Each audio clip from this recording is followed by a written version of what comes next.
የዚህ ትዳር ትልቁ ችግር እልህ አፍ እንደሆነ ወለም ይላል ያመልጣል።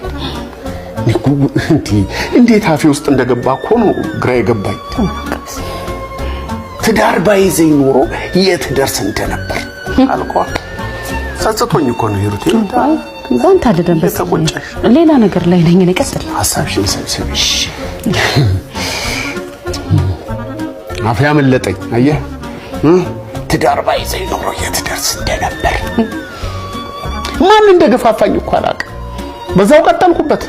መሳሳቴ እኮ ገብቶኛል፣ ወዲያው ገብቶኛል። ግን ይቅርታ እንደመጠየቅ ድርቅ ክልጭጭ ብዬ እዛ ሙሉ ቀን ጋር ሄጄ አለት ላይ ተኛው።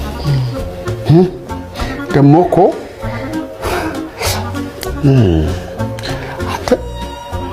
የደረጃ እድገት እንኳን የሥራ እድገት እኮ ያገኘሁት እሷን ካገኘሁ በኋላ ነው። 3 ልጆች ያፈራሁትም እሷን ካገኘሁ በኋላ ነው። ምን ይችላል እንደዚህ ትያለሽ? ወይ ይቅርታ በስ የኔ ሌላ ሐሳብ ላይ ሆኜ እኮ ቀጥል ይቀርጠረበሽኳችሁ እና በሂሩቴ ተባርኬያለሁ ነው የምልህ ባጭሩ።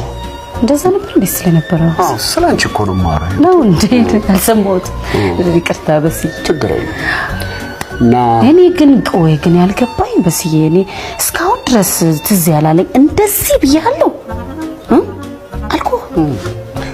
ወደ በሩ እያሳየሽ እንደዚህ ያልሽ ማለቴን አላስታውስም። አይገርም እንደዚህ ይቅርታ በስ ይቅርታ በጣም ይቅርታ። ችግር የለውም።